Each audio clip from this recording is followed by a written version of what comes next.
لیکن اگر کسی حالت میں بھی رکھنے سے تکلیف میں اضافہ ہونے کا چانس ہے تو پھر کہا جا رہا ہے کہ جو روزے کی طاقت نہ رکھتے ہوں تو پھر وہ فدیہ ادا کریں۔ فدیہ ایک کہہ لیں جرمانہ یا ایک اس کا کمپنسیشن ہے جو کہ روزہ نہ رکھنے کی شکل میں آپ کو دینی پڑتی ہے۔ اور وہ فدیہ کیا ہے؟ ایک مسکین کو کھانا کھلانا، یا کسی کا روزہ افطار کروانا، یا کسی کو روزے رکھوا دینا۔ اگر آپ سارے سال مطلب پورے مہینے کے روزے چھوڑ رہے ہیں تو آپ کسی کو روزے رکھوا دیں، ایک ٹائم کی سحری کروا دیں۔ اچھا، یہ تو کمپلشن ہے کہ یہ تو کرنا ہی کرنا ہے، لیکن آگے کہا جا رہا ہے فَمَن تَطَوَّعَ خَيْرًا فَهُوَ خَيْرٌ لَهُ، پھر جو شخص کرے گا اپنی خوشی سے کوئی نیکی تو یہ بہتر ہے اس کے لیے۔ ضروری نہیں ہے کہ کمپلشن تو یہ ہے کہ آپ نے ایک شخص کو ایک وقت کا کھانا کھلانا ہے، لیکن اگر آپ صاحب استطاعت ہیں تو آپ 2 وقت کا کھانا بھی کھلا سکتے ہیں، ایک سے زیادہ بندے کو بھی کھانا کھلا سکتے ہیں۔ یہ اب آپ کے اوپر منحصر ہے کہ آپ کیا کرتے ہیں۔ انہوں نے کہا کہ جو کوئی قرآن پاک میں ارشاد ہوا کہ جو کوئی بھی اپنی کوئی نیکی کرے گا اپنے دل کی خوشی سے تو یہ اس کے حق میں بہتر ہے، اس کو اس کا اجر ہی ملے گا، اس کا کوئی نقصان نہیں ہے اسے۔ ان کنتم تعلمون وَأَن تَصُومُوا خَيْرٌ لَكُمْ إِن كُنتُمْ تَعْلَمُونَ، اور یہ کہ روزہ رکھو تم بہتر ہے تمہارے لیے اگر تم سمجھو، اور کوشش یہ کرو کہ روزہ رکھو، یہی تمہارے لیے بہتر ہے۔ کہتے ہیں روزہ جسم کی زکوٰۃ ہے، یعنی کہ جسم کو جس طرح اپنے مال کو پاک کرنے کے لیے آپ سال کے بعد زکوٰۃ نکالتے ہیں اپنے مال کی، اسی طرح اپنے جسم کو پاک کرنے کے لیے، جسم کو مختلف بیماریوں سے بچانے کے لیے یا ڈیٹاکس کرنے کے لیے بھی آپ روزہ رکھتے ہیں، جس سے آپ کے جسم کے جو فالتو مادے ہوتے ہیں وہ نکل جاتے ہیں۔ اللہ تعالیٰ کے ہر قانون میں، ہر حکم میں ہمارے لیے کوئی بہتری اور حکمت چھپی ہوئی ہے۔ اور ویسے اللہ تعالیٰ روزہ دار کے لیے فرماتا ہے الصوم لی، روزہ میرے لیے ہے اور اس کا اجر بھی میں ہی دوں گا۔ تو یہ کہا جا رہا ہے کہ اگر آپ جیسے پریگننٹ عورتیں کہتی ہیں کہ ہم روزہ نہیں رکھ سکتے، ہم بچوں کو دودھ پلانے والی مائیں ہیں وہ بھی کہتی ہیں کہ ہم سے نہیں رکھا جاتا، آپ کوشش ضرور کریں، کوشش کر کے دیکھیں، اگر آپ سے رکھا جائے تو ضرور رکھیں، اور اگر آپ کو کوئی مسائل کا سامنا ہے تو پھر بے شک نہ بھی رکھیں، لیکن یہ اگر آپ رکھتے ہیں تو یہ آپ کے لیے بہتری ہے۔ اللہ ہمیں قرآن پاک کو پڑھنے اور سمجھنے کی توفیق عطا فرمائے، آمین۔ شہر رمضان الذی انزل فیہ القرآن ھدی للناس وبینات من الہدی والفرقان۔ شہر رمضان الذی، رمضان کا مہینہ وہ مہینہ ہے، انزل فیہ القرآن جس میں قرآن اتارا گیا، نازل کیا گیا، ھدی للناس ہدایت ہے واسطے لوگوں کے، وبینات اور اس میں روشن نشانیاں ہیں، واضح نشانیاں ہیں، من الہدی ہدایت کی، والفرقان اور حق اور باطل کو جدا کرنے والی واضح احکامات اس میں موجود ہیں، جیسے کہ قرآن میں تمام چیزیں واضح طور پہ بتا دی گئی ہیں، اچھائی اور برائی، نیکی اور بدی کے بارے میں کھل کر بیان کیا گیا ہے، تو اس لیے اسے فرقان کہا جاتا ہے۔ فمن شہد منکم، اور پھر جو کوئی پائے تم میں سے، الشہر اس مہینے کو، فلیصم ہو پھر چاہیے کہ روزے رکھے اس میں، ومن کان مریضاً اور اگر کوئی مریض ہو، او علی سفرن اور یا سفر میں ہو، فعدۃ من ایام اخر تو پھر سال کے دوسرے دنوں میں گنتی پوری کر لے۔ یرید اللہ بکم الیسر، اللہ تعالیٰ نے یہ حکم اس لیے دیا ہے کہ وہ تمہارے لیے آسانی چاہتا ہے، ولا یرید بکم العسر اور وہ تمہارے لیے تنگی یا دشواری نہیں چاہتا، وَلِتُكْمِلُوا الْعِدَّةَ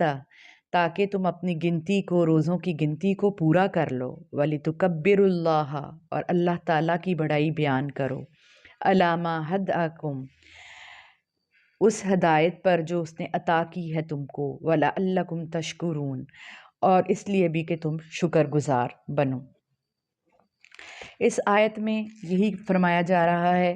کہ رمضان کے مہینے کے روزے، جو رمضان کا مہینہ نازل کیا گیا،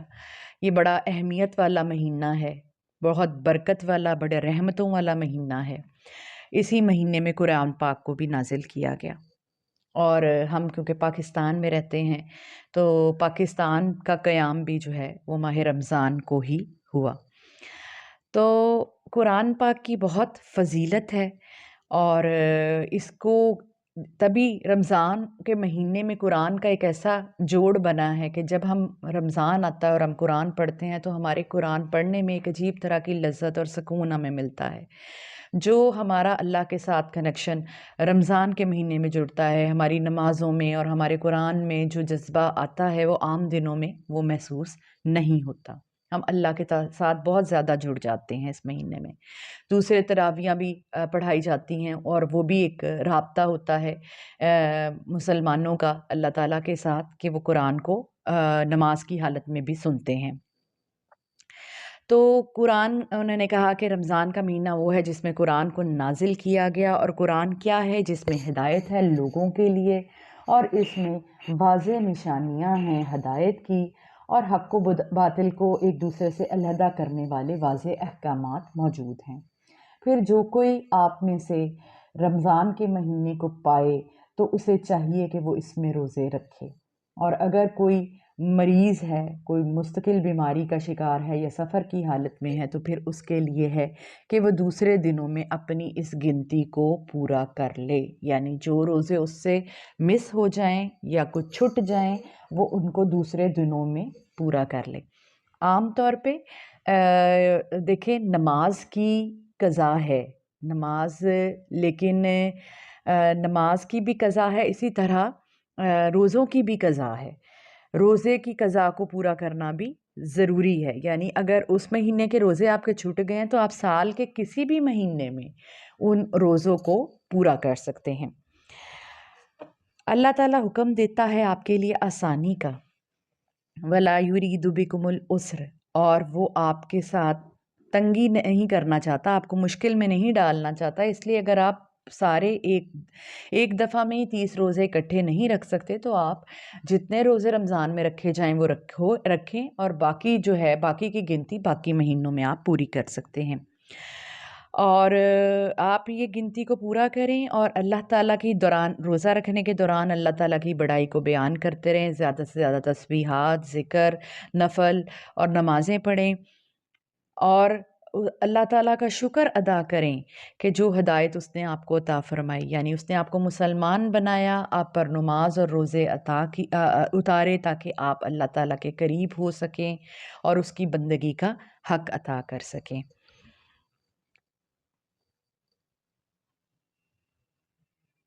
وَإِذَا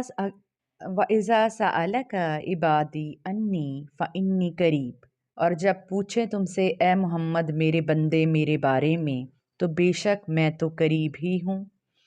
اجیبو دعوت الداعی،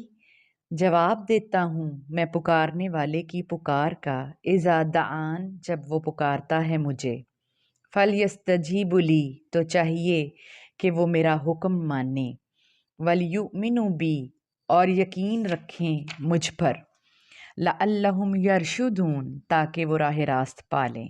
آیت نمبر 186 ہے، بہت پیارا اللہ تعالیٰ اس میں بیان کر رہا ہے اپنے اور بندے کے تعلق کو، کہ اے محمد جب لوگ تم سے میرے بارے میں سوال پوچھیں تو ان سے کہو کہ میں تو بہت ہی قریب ہوں۔ بظاہر ہمیں یہ ہے کہ اللہ تعالیٰ ہم سے بہت دور ہے، پتہ نہیں وہ ہماری بات سن رہا ہے یا نہیں سن رہا، تو اللہ تعالیٰ نے اس آیت میں اس شک کو دور کیا کہ میں دور نہیں ہوں، جب تم مجھے پکارتے ہو تو میں بہت ہی قریب ہوں۔ جب بھی کوئی پکارنے والا مجھے پکارتا ہے تو میں اس کا جواب دیتا ہوں، اگرچہ وہ جواب ہمیں سنائی نہیں دیتا، لیکن اللہ تعالیٰ قرآن پاک میں خود ہی اقرار کر رہے ہیں کہ اے بندے مجھے پکار تو صحیح، مجھے اپنی طرف بلا تو صحیح، مجھ سے کوئی دعا کر تو صحیح، میں تیرے بہت قریب ہوں، میں تیری بات پکار کو سنتا ہوں اور جواب دیتا ہوں۔ تو اس لیے بندوں کو چاہیے کہ وہ میرا حکم مانیں، جو بھی میں انہیں حکم دیتا ہوں وہ اسے پورا کریں، اور پھر یقین رکھیں مجھ پر، یعنی اللہ پر بھروسہ کریں، توکل کریں، یعنی